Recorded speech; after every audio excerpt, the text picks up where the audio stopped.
Welcome, everybody. My name is Mike Tresca. I'm your host and committee chair for this year.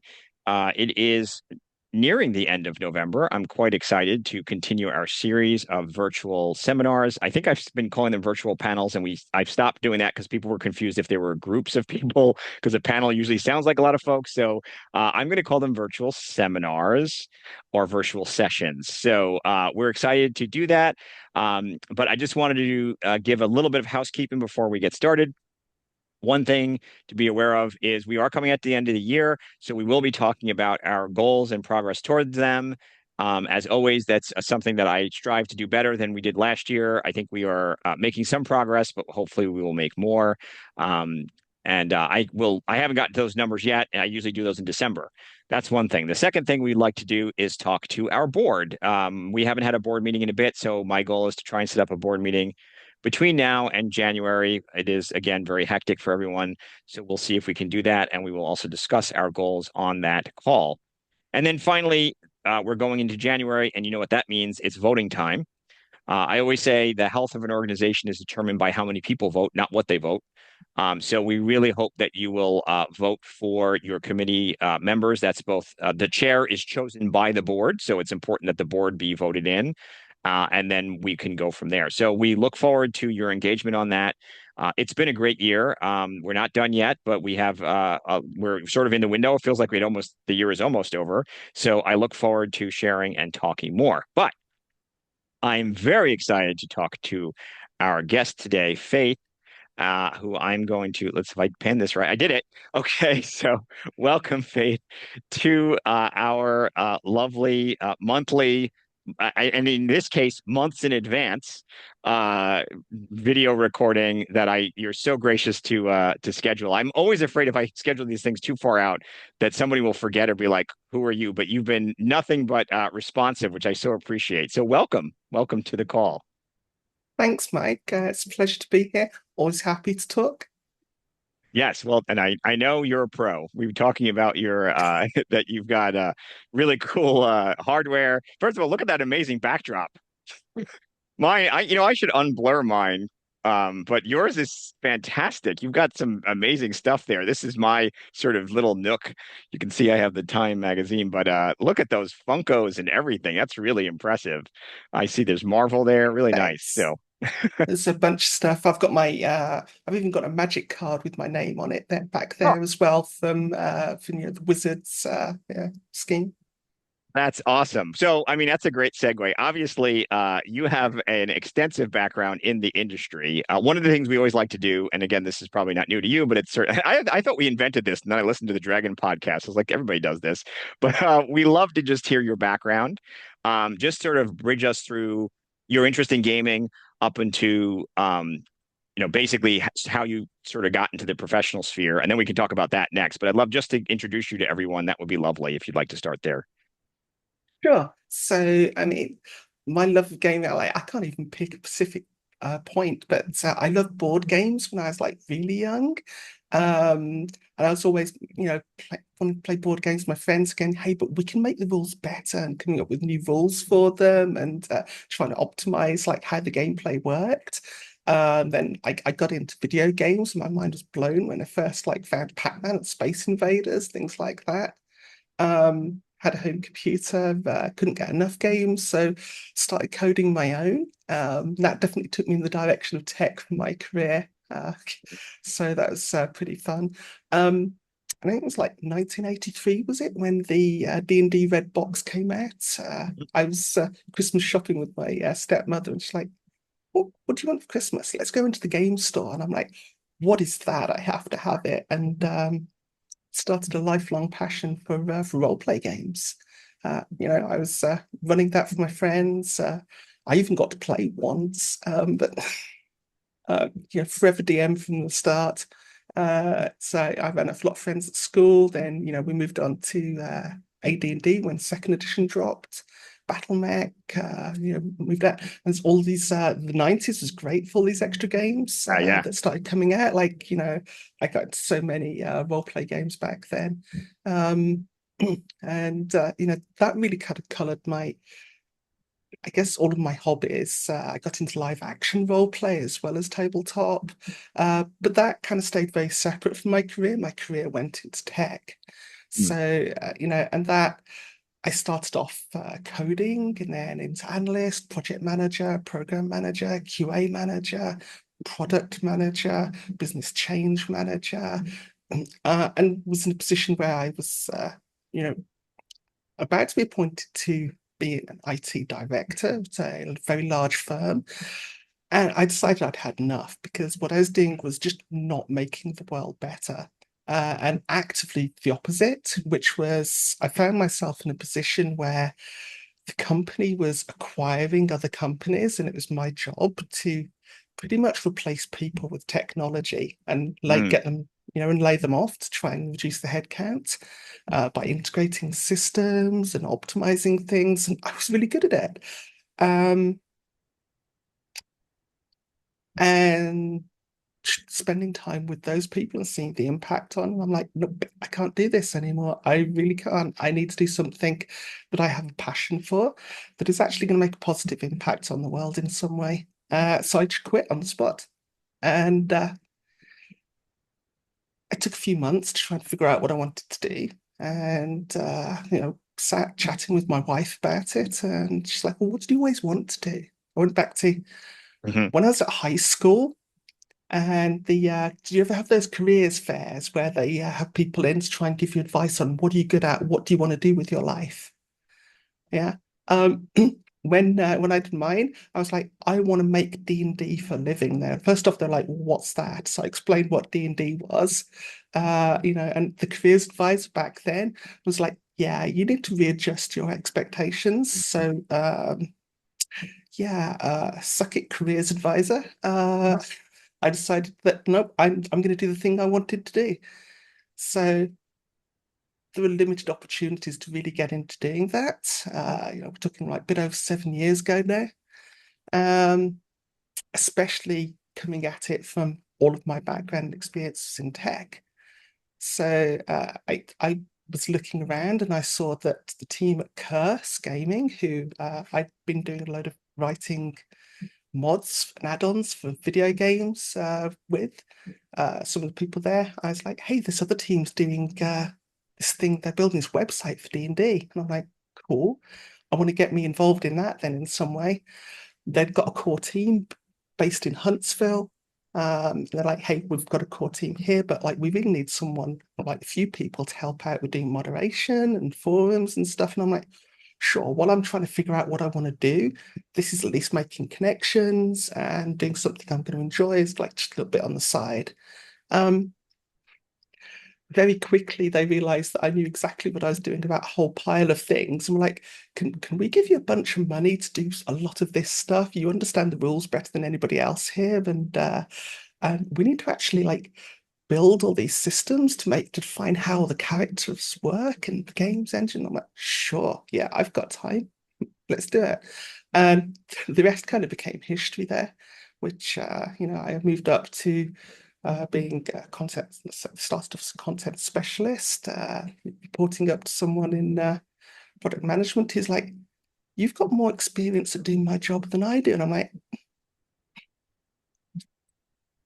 okay. So, I ended up in a interesting position where I was mentoring other people in the business who are like sort of, significantly higher within the business than me. Mhm. And that was Mhm. fine. I was doing something I was enjoying.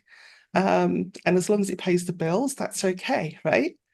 So, but it seems that I'm good at what I do, and ended up moving up in things, and ended up when Wizards of the Coast acquired D&D Beyond from fandom, then I moved over into the role of senior producer. So that was pretty cool, pretty cool. It was interesting to work there. I was only there for what was it, about 9 months, Mhm. because I mean, I think we're all aware of the culture of laying off value of staff that demonstrate value. Uh, Ironically, yeah, the magic card I've got back there from the hey Faith, you and your teams have demonstrated such value that we're going to give you this award from Wizards to say, hey, you've done such a great job. We want to recognize it. And then literally a couple of weeks later, by the way, Faith, we're laying you off. Oh, So it's wild trip, wild trip. hear that. I think I knew that, but I'm sorry to hear that. It's fine. And in hindsight, it's I don't look back at it. I'm not bitter in any way. I'm really proud of what we built with D&D Beyond and the impact that had on people's lives.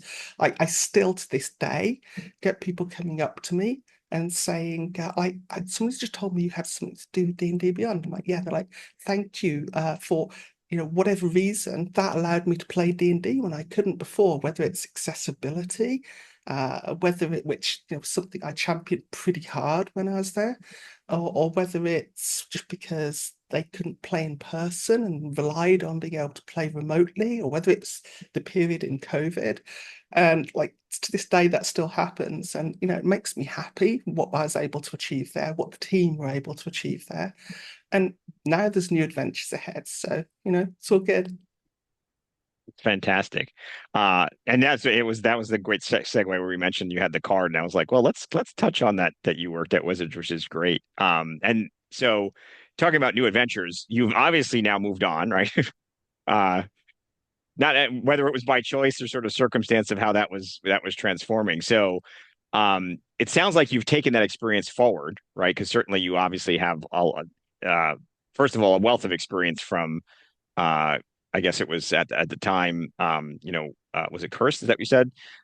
Bringing that Yeah. forward and then bringing that to Wizard. So what what did you bring forward with you to today? I mean, I see obviously World Tree is the big thing, but if you could talk about sort of how you brought us up to speed to today, we'd love to hear it.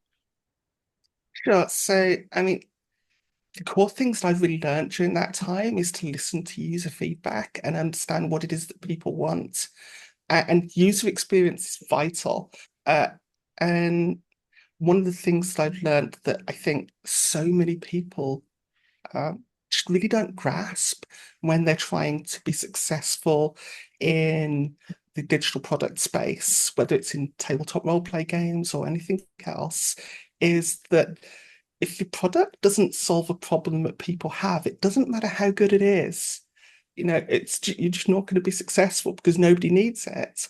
I sadly I see like every other week somebody says, hey, we're launching this great new VTT. It's going to be amazing. It's going to be the best.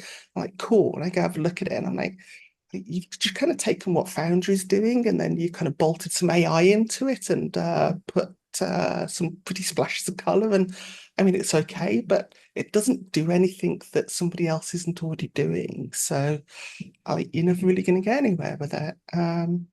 So what's critical to success is, all the things that I've learned, and it's a bit of a cliche, isn't it? That, it's not the destination, it's the journey that counts Mhm. and all the things that you learn along the way. But it's so true that, at the age of 53 now, I've learned quite a lot. You don't look 53. I'm 52, so Thank you. we're in good company. That's fantastic. And so can you talk a little bit about World Tree as to sort of Sure. what's I mean, I get certainly from what I've seen, it builds on your experience. So, but love to hear more as to what it is and how you see it moving forward. Yeah, and that's what I'm doing now. So there's myself and Jason Nyquist, which I'd like he came up with the idea of this, and so I just want to take a brief segue. After I left Wizards of the Coast, I ended up working for Evil Genius Games, which was actually really important because as the CPO there, I had to deal with a lot of things in the industry that I'd never really had a perspective on as when I was working at D&D Beyond, because companies would build role play game or real books and they'd come over like great, but having to like really deal with all of the things that are really important in the industry to be able to actually get products to be successful, and listening to all the problems that people with their writers, artists, game designers have, that's been really fundamental in shaping what I wanted to do next. And what I was thinking of doing next, before Jason and I talked about WorldTree, was I wanted to address the problem that publishers have, because all of the companies out there, you look at a company and you can tell the way it'll make decisions by the way it's structured and what it's trying to do. Um, if a company's pretty much designed to just generate revenue for shareholders, then that's what it's going to do. And that's what the decisions will be made around. So they'll be trying to sell more books to more people or increase the price somehow. And that's their focus. They might do other things to get there that are cool, but that's what they're trying to do. And I wanted to really focus on trying to make the digital landscape for TTRPG better for publishers and creators, because we're in a world where it's a lot of walled gardens. You look at, and I'm not saying this to throw shade, it's just fact. Like if you look at D&D Beyond, there are third-party products on there.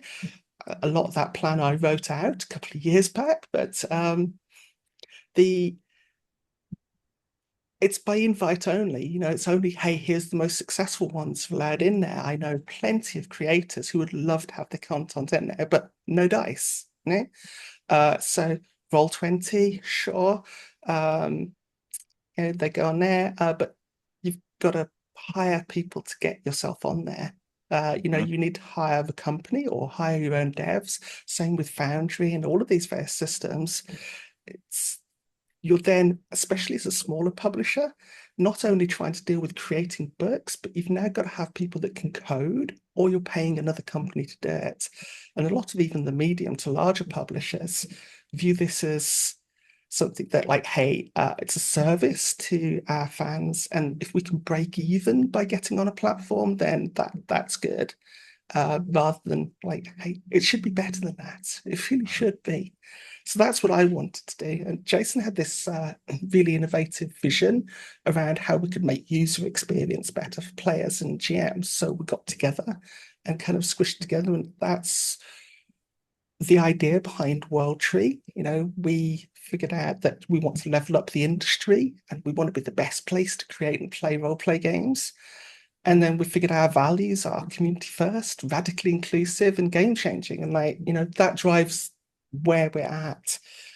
We spent months going and talking to a lot of publishers, a lot of creators, and saying, hey, is this what you want? Is this going to be useful? Are we solving the problems that you have? And now we're into building it.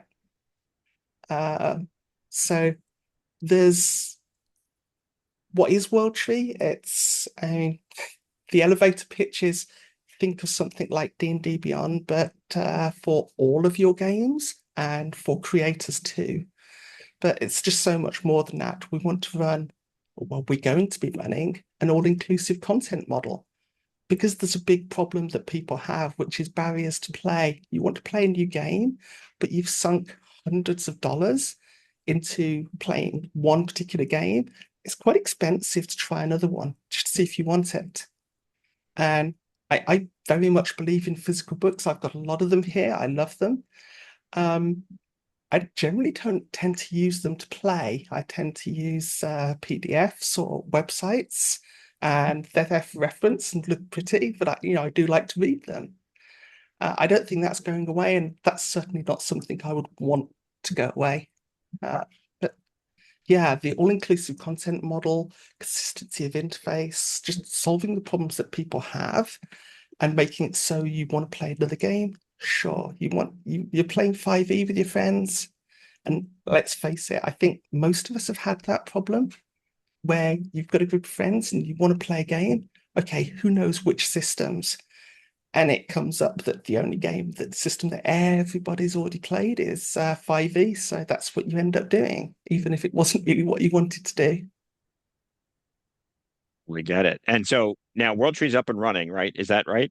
Or is it sort of Not debuted? I yet, saw the no. announcements. So it's sort Uh, of announced, but it's not fully accessible yet. Yeah, and well, it's soft announced. We're building it at the moment. Right.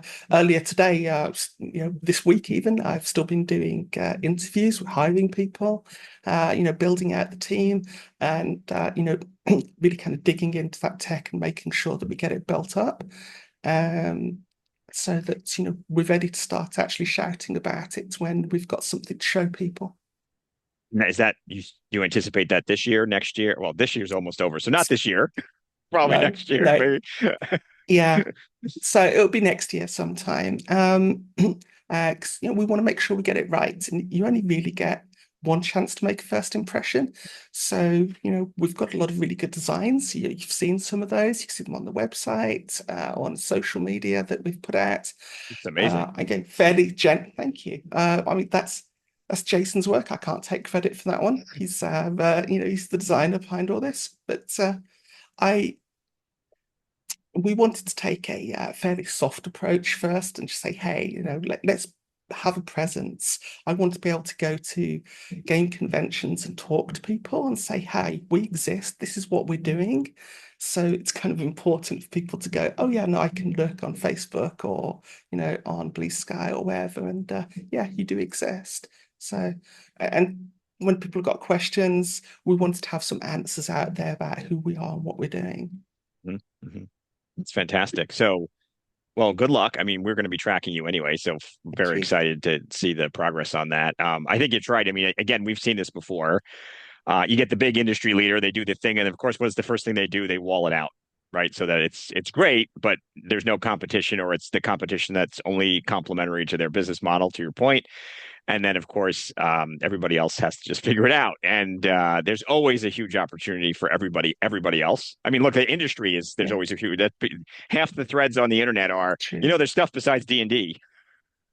Um, Yeah, I write for N-World. I'm the managing editor for the columnist program, and one of the colleagues there for under Russ for N-World is what they call the not D&D section, and it's just they could do this forever, which is just to talk about everything that's not D&D. And it's an underserved market. I think when you put everybody together, that's actually a massive market. But of course, everybody splinters into their own games and everything else. So I think there's a huge, huge opportunity for World Tree to flourish. I love the name. And it thank you. sounds, I can see the roots or the branches, I guess, depending on which version of mythology you're using. So it sounds like there's a huge opportunity, and that's fantastic. And I think you made a comment that I think certainly applies from the D&D Beyond side too, which is underserved. And it's interesting because, of course, I work in the business world. Digital brings gaming and accessibility in a way that we don't even sometimes, for those of us who just sort of Yeah, take it for granted. Like you said, if I can play in person, I can take that for granted. But if I have mobility challenges or I'm just isolated from gamers or anything else, a digital presence vastly expands the ability to make gaming accessible to people in ways that, again, I've been running RetroMud. It's a text-based game for too many decades. And yeah, we have visually impaired users who have readers that read it out. And it was fascinating. You were like, oh, I didn't even consider that a text-based game actually is helpful for people who don't rely on visuals because it's text-based. And therefore, there's opportunities in a way that the game never would have been. Uh, uh, uh, you know, Certainly we weren't intending that, although I was glad that happened. But there's accessibility because it's digital. So huge, huge opportunities there. To that point, in your background, we saw that you co-led the DEI initiative with Wizards when you were at yeah, Wizards there. I know this is near and dear to your heart, and we definitely wanted to make sure we address this. So we're going through some times of change in the states that we are all waiting to see how that plays out in 2025 and beyond.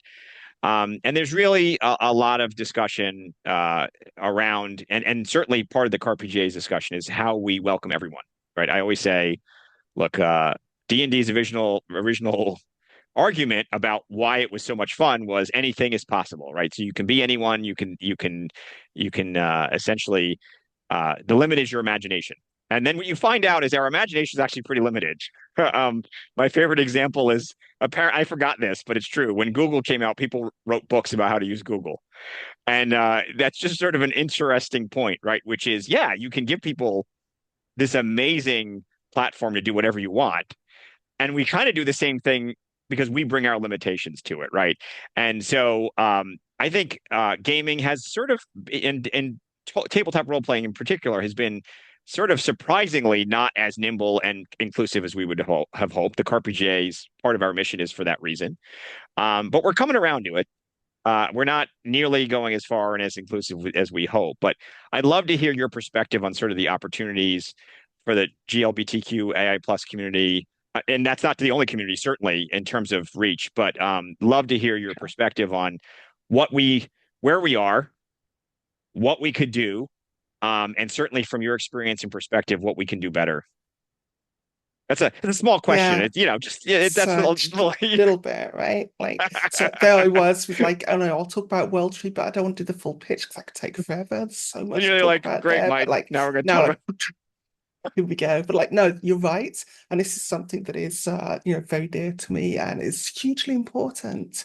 We have so many, and not just in the US, around the whole world, we have so many marginalized groups whose lives are actually made better by role play games and by being able to get together with friends and make friends through these games.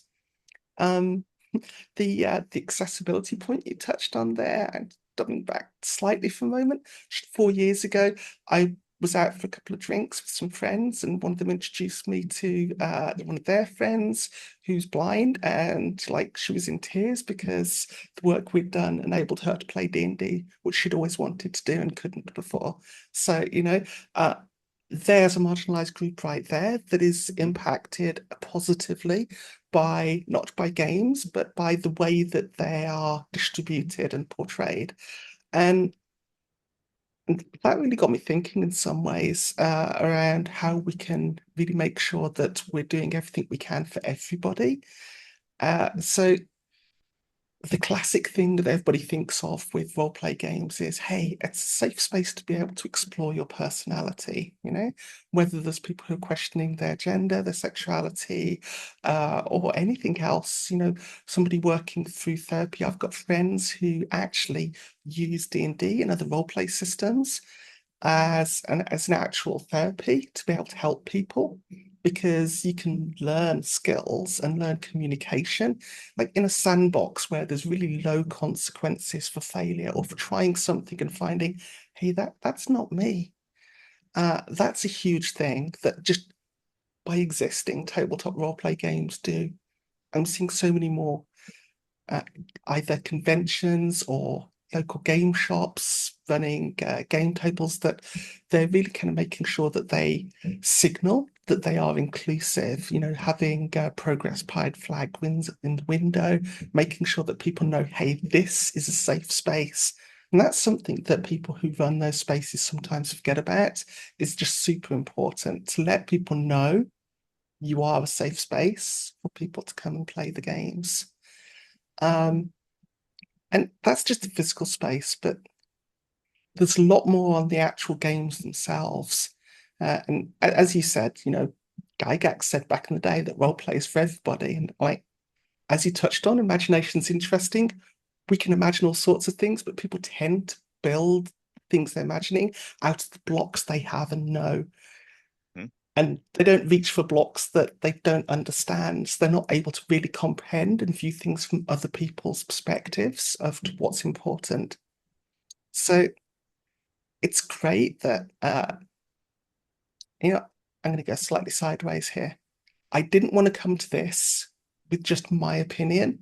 So I've spent the last couple of weeks, I've reached out to a lot of people I know and said, hey, I want you to give me your opinion. I've got an opportunity here to talk about this, and it should be more than just my words. And one of the things that several of them said, which really resonated with me because I think the same, is that we're seeing a lot of larger creators and publishers, like, whether it's Wizards or Paizo, like really embracing more diverse creators in the space. And I'm not talking just LGBTQ community. I'm talking, whether we're talking ethnicity, disability, there's a lot more diversity within creators. And that's hugely important because with that and crowdfunding and easier self-publishing on of indie games, whether it's drive-through or other places, we're seeing a lot more diverse creators there. And that's meaning those diverse creators are able to authentically speak about their experience and create characters that are meaningful and provide representation. So representation of marginalized groups, and especially I'm mostly going to talk about LGBTQ here because that's where my experience is. It is really important. It's and I really can't stress this enough to people who aren't part of the marginalized community, just how important it is to be able to look in a game and see characters or NPCs or things in that book that speak to you and your own experience. I was chatting with James Gray about Cyberpunk.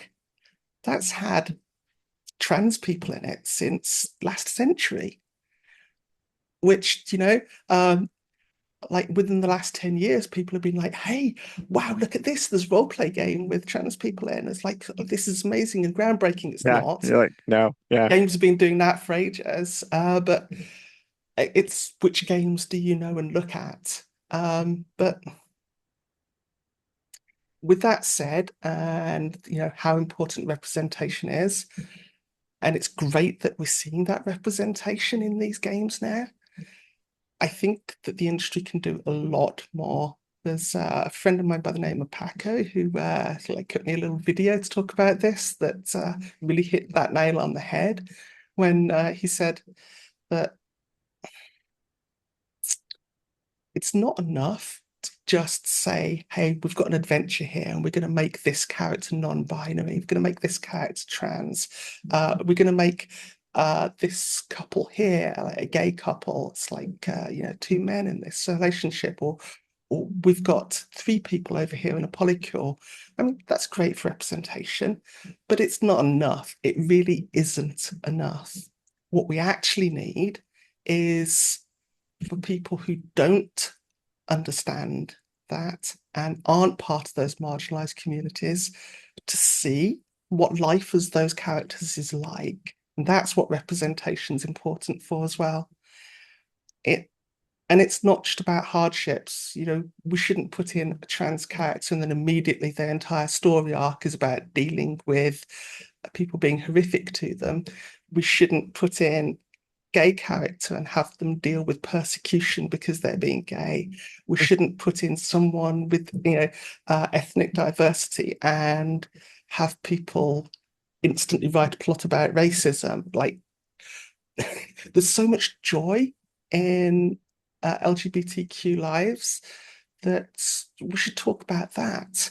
And that means that we need a scene, we need story that involves them in ways that isn't a story that would transpire for someone who is a straight cis person. What are their needs? How are they different? What are the conversations they're going to have with others? What impact does that have on the story? Think about it, and I'm sure you're familiar with the classic fantasy scene, right? Where you've got the player characters going to a bar, or they're going to an inn after an adventure, and they sit at the table, and then someone's like, "Hey, like the barmaid comes over with the drinks. Oh, I'm going to flirt with her."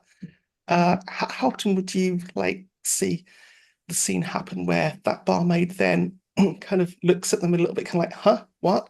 And is interested in talking to the female sorcerer on the party instead, Mm-hmm. because that barmaid happens to, prefer relationships with women.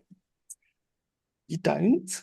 Um, so, but a lot of these things, we can do a lot more with the stories and the way that we're telling them. And that's not just on the people that write stories and write the adventures, but on those who choose to run them and the guidance we give them when we write rule books around how to approach good storytelling. A lot of good storytelling focuses very much on, the story beats and the dynamics of like how you make an interesting story with a great villain.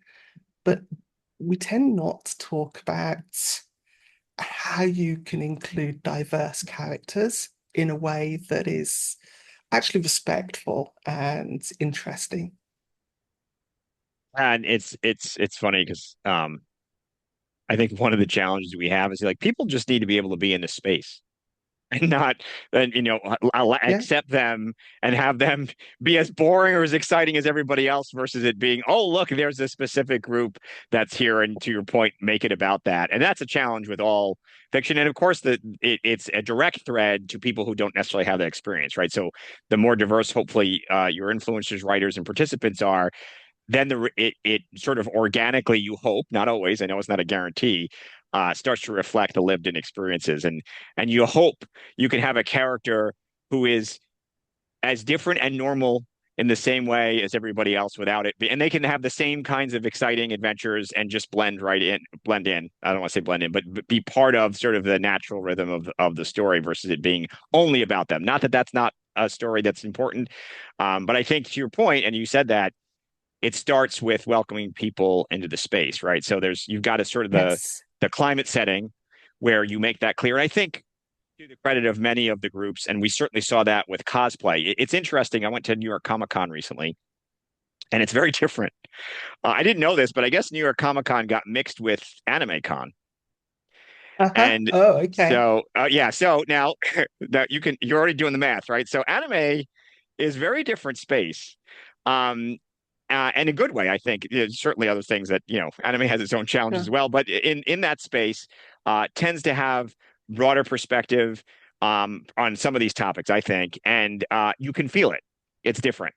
There are Yeah. people who are part of the older, comic collection, what I would call the very Batman Superman world, who were a little uncomfortable. And part of it is this blending, as you're seeing. Now, I also would say that's generational, right? So you had probably pretty very strongly gender identified masculine characters dominating a space. And you have physical comics, which we know have been transforming, and now you got movies and everything else. But you also have this new world where those are comics too, manga and anime, and but with a very different sensibility, which is very broad and younger, frankly. And it was fascinating to see because I feel like in a lot of ways it represented the evolution that role playing has been going through, which was you had sort of this probably pretty steady several decades of a very sort of large kind. I don't want to say it a monoculture, but certainly this kind of geek group that was, generally speaking, seemed to have a lot in common. And Yeah. slowly but surely, rightfully so, has expanded, which is wonderful because otherwise it's going to shrink to these younger groups, which is great, but brings with them a whole new sensibility, which I think is fascinating. And I think that's what we're starting to see at conventions, for example. So, one of the things we tracked quite a bit was the consent around cosplay, around not treating people who cosplay as somehow lesser than, or that they were somehow like they weren't true, geeks somehow. Um, And not objectifying them for their correct. like how they're choosing to present. Yeah. Absolutely. In all perspectives, positive, Yeah. people think that they're being complimentary, and that's could be gross too. So, I think we're going through, and we tracked that. There was a lot of there was for probably a good year statements about the importance from these conventions, and then we were interesting because you'd see it on social, but you wouldn't see it on the website. So it was like Hmm. that to me was a big sign. Like, good, glad you put it on the social media to say you would support. I want to see it as part of how you operate. And the mature organizations do that, right? Gen Con sort of come around to it, a couple of the other ones, but not everybody.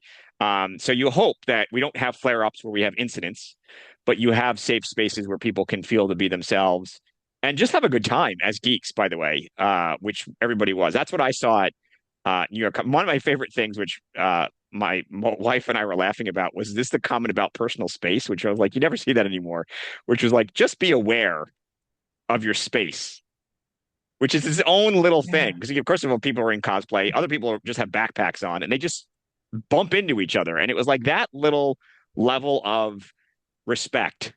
Let's start there, and then bring it up to respect everybody. Space would be good Yeah. though. I mean, I'm 5'7" and like I go to conventions. I love going to conventions, but the number of times I'll be standing there and I'll turn around slightly and I've got some guy's armpit in my face because he's just not paying attention because I'm Yeah. underneath his eyeball level. And I'm like, yeah. Yeah, it's It's not hard. pleasant. Yeah, it's hard. You don't take up the space that some other people take up, or they don't realize they take up a lot of space, and it's challenging. Mm, But this is to me all part of the social fabric we're trying to work out, right? Which is yeah, you got people from very diverse backgrounds very often, and this certainly New York Comic Con was that. It was this sort of, some of the seminars we were at. My favorite, What We Do in the Shadows, which was amazing, and then we were there yeah, um, looking at Tolkien, and Stephen Colbert was there, which of course we couldn't get in. And there was just all these amazing groups, but they were so varied. They were not like comics. It was just this massive celebration of geekdom, which of course, the bigger cons are doing that now anyway. Why isn't it, reflecting all people from all places? So I think the message is out there. I think everybody's sort of getting it because I don't know how you can justify being open. You can play anything, you can do anything, and then be like, well, not you. And like you right. said, go ahead. Yeah. And like I've noticed, over the last couple of 2, 3 years, we're seeing a massive upsurge in diversity in actual plays as well, where we're looking at videos, whether it's Twitch, YouTube, whatever, but actual plays that are including, some really great personalities that are getting a break and getting to portray who they are and who their characters are and do fun things in that space. And some of them have built up huge followings in the LGBTQ community, just because of how inclusive they are and their portrayal of some really fun, interesting LGBTQ characters that, obviously align with themselves. And it's allowed a lot of people to see that, hey, this is okay. That's what I mean by positive representation. It's so important that we can normalize these things and say, hey, being who you are is okay, especially when there's so much hate out there that we're talking about right at the start. It's, um, you know, we're heading to a place that's, it's going to get darker before it gets better, but I, that makes it even more important for people to put in the extra effort to ensure that people understand that there are safe spaces and that who you are is okay. As long as we're all having fun and we're loving and not hurting people, I, you know, 100% agree. And to your point, we're hurtling towards this fast. Digital is making it that really video. I just saw something 2 days ago that basically the video created by AI is indistinguishable from a person. So we're very quickly getting to the point where what you see or hear could be anything and anyone. And to your point, you and I talked about, should we talk about it? No, let's not talk about it. But in the context of that, because we'll be on here for another hour, I do yeah, think increasingly we're going to be tremendously flexible in how we present, at least online, and that's going to change a lot because whatever preconceived notions of boxes people think they belong in, that those boxes will no longer be as solid as they think. Not that they ever were, but I think it's going to change everything as time goes on. So you're right, though. I mean, one of the challenges I think we have is I think there's good intentions. And then there's actually positive representation, right? So good intentions get you so far. And I think that's the early stage, right? So, I'm full of good intentions. That's great.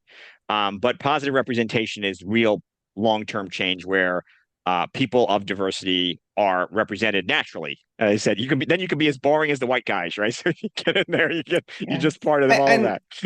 let's jump and talk about that for a moment there. But when you said, understanding a need for diversity, and this is something that, like, as I say, we'll talk about very briefly beforehand. Super important. Involve people who have that lived experience. You know, I see this go wrong in games, and like even all the way up to the biggest publisher of role play games in the industry, making some really major missteps because not involving people who have the right lived experience when creating content that they think is diverse and cool. And it turns out it's not because you didn't know what you were talking about. And you've actually, just fallen into some awful tropes that actually just, that's not good representation. So,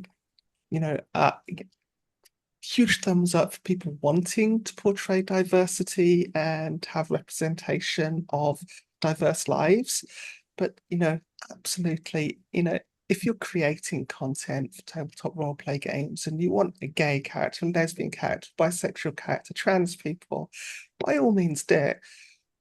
But reach out to someone that has that lived experience and at least at least pay them to look through that and, check that it actually passes the sniff test.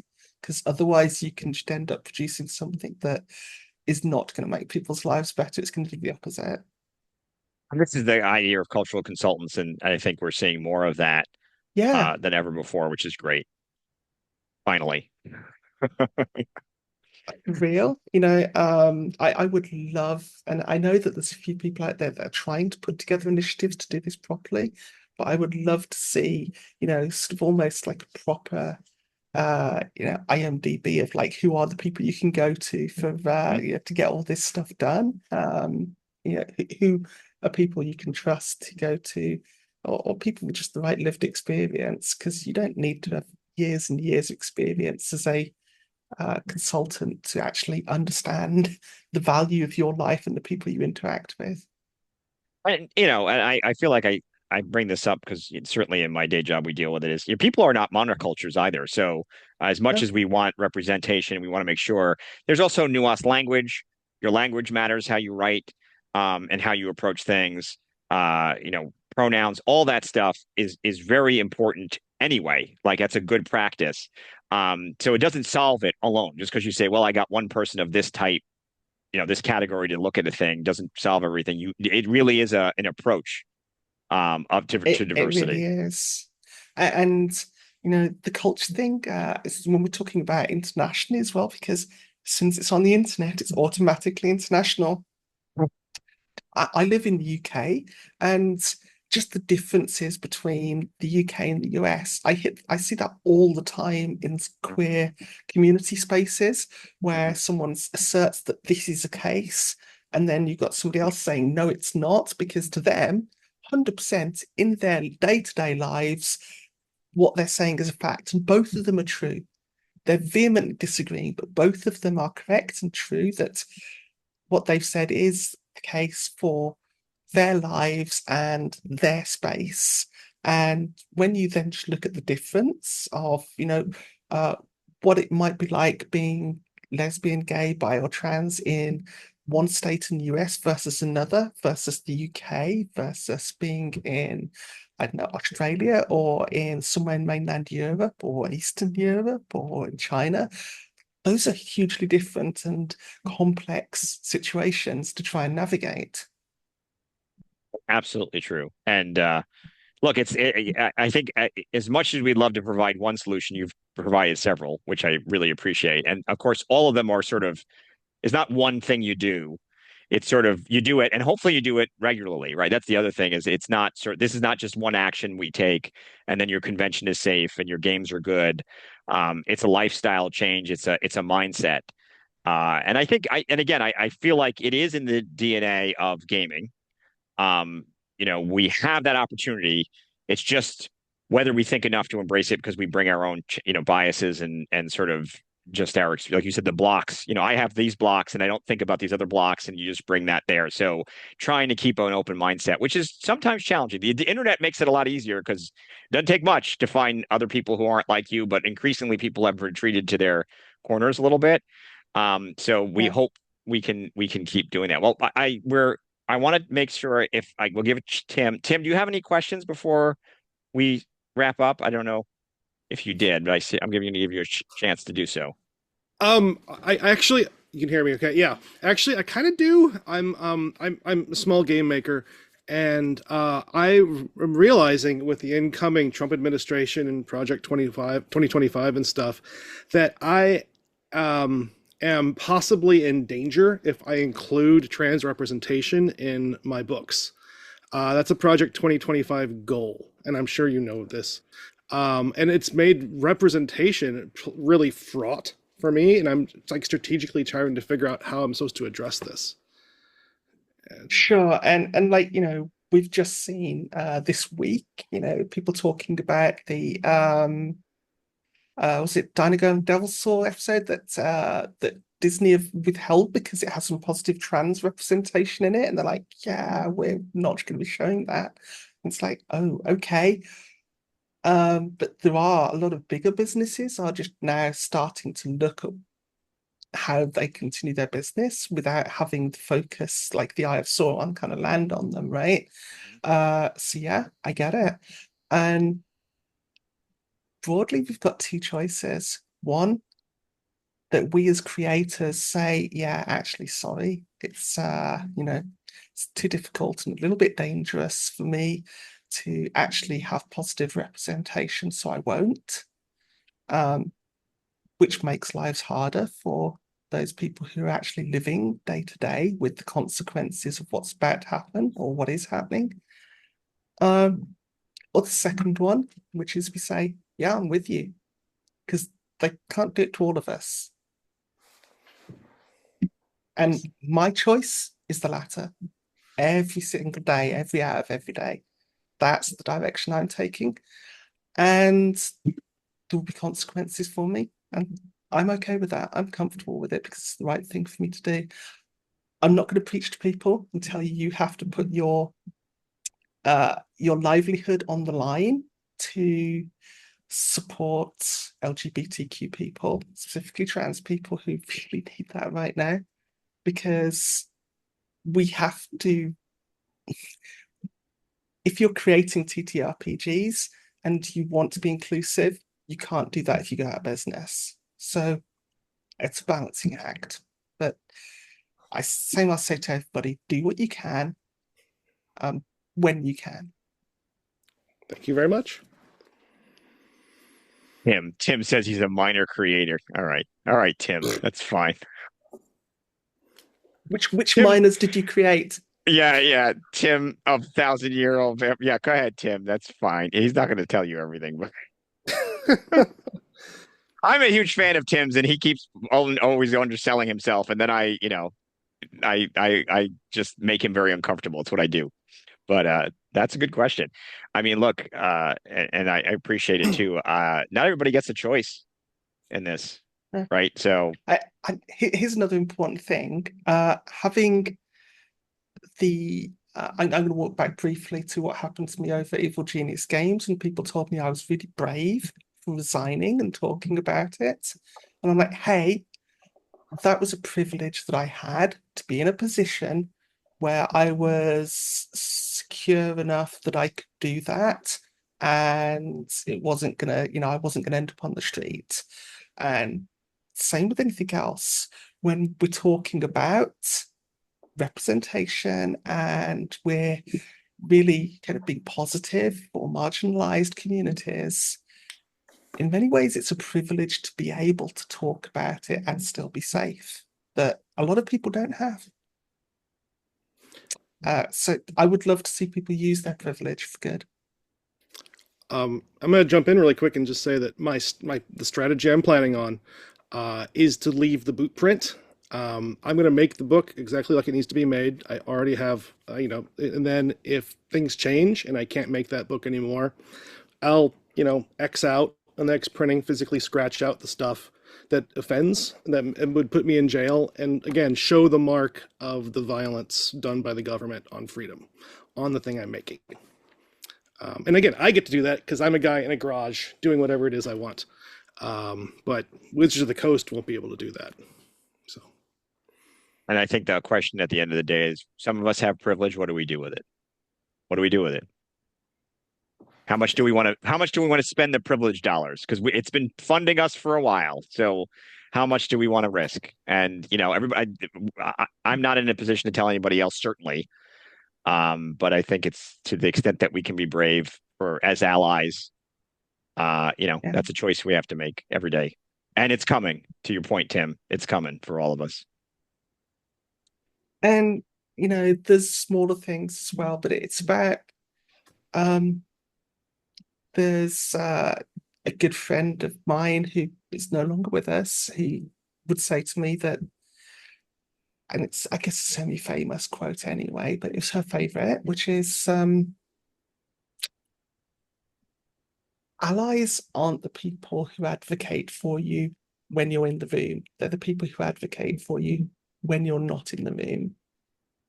And by that, I mean that people pay attention to their peers. And if a friend of yours like says something awful about somebody from a marginalized community, just a simple, hey, bro, that's not okay. Let them know that's that opinion, that's not okay. And getting pushback from somebody they actually respect is way, way more important than, 1,000 trans people online saying, actually, that's fucked up.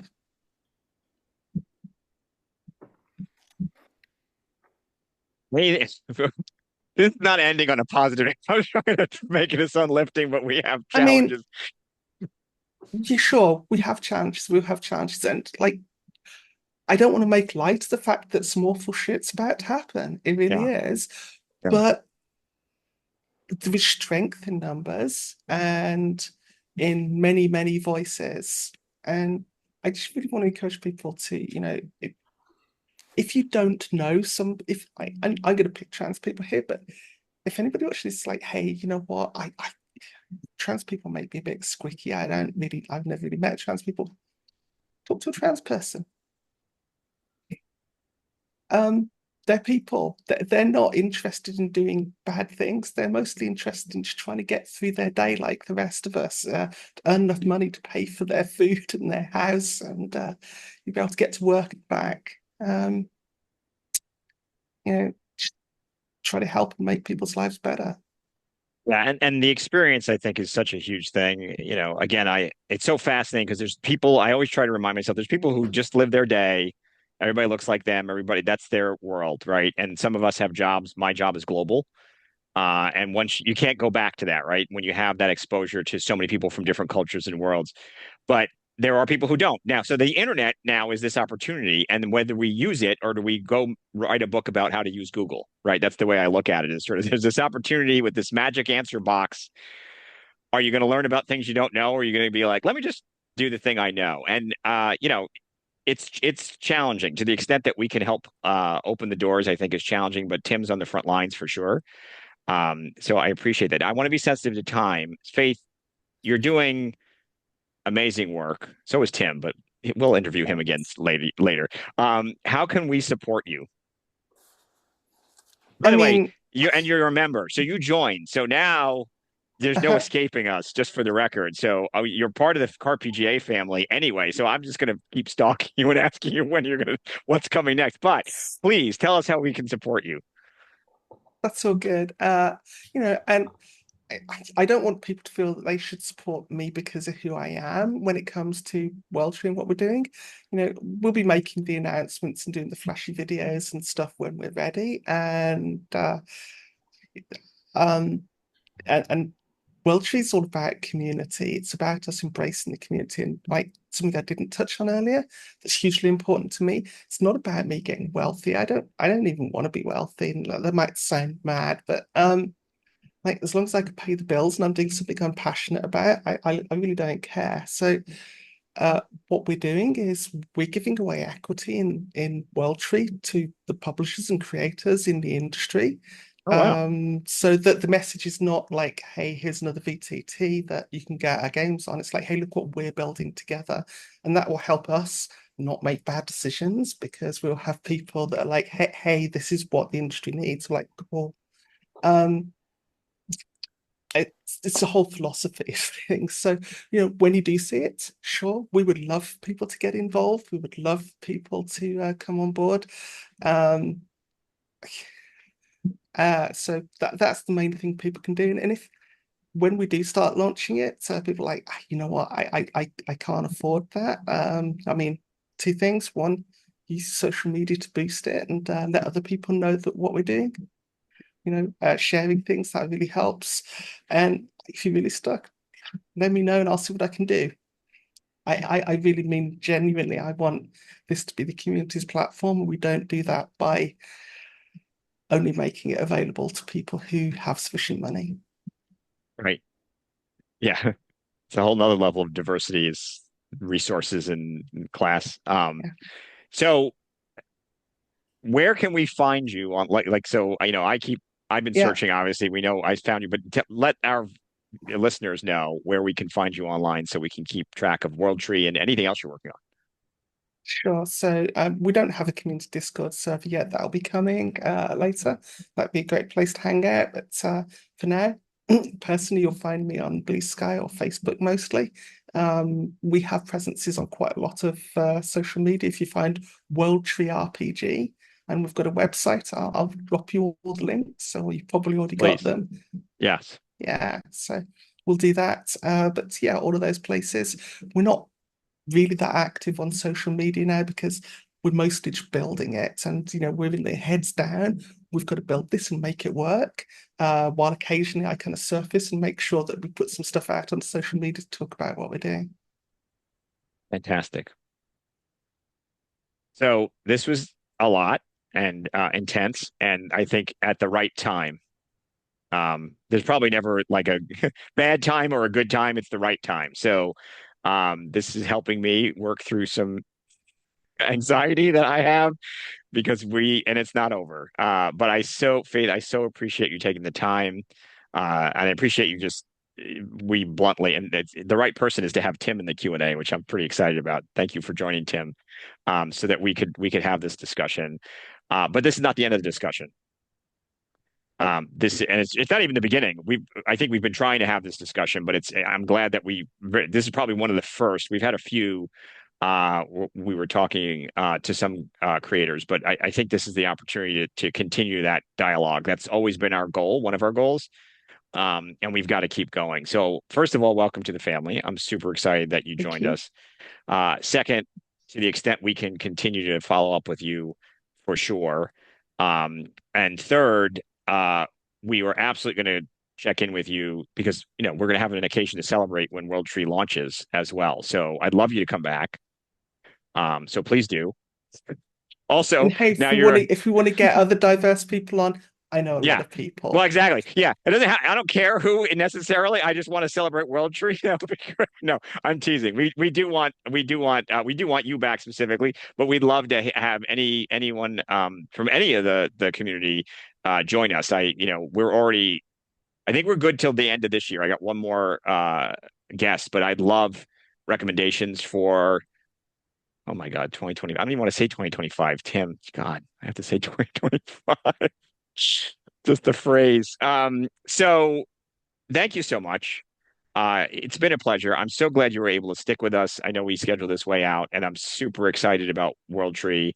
I think this is a critical discussion. Anything you want to say before we wrap up? Yeah, two things. One, every day, have a look at the people around you, let them know what a good job they're doing, just getting on with doing things. And the second one is just try to look at things in life from the perspective of other people, rather than just through the lens of your own experience. Good advice. Thank you. Well, on that note, thank you again. The recording will be online. We will put it in the newsletter. Please don't go anywhere, Faith. We will keep talking because I always do. I don't let my guests leave right away. It's like the green room lobby that we talk in. But thank you so much for coming. This was fantastic. I really appreciate it, and I hope we can have more discussions like this in the future in 2025 for sure. Thank you. Thank you.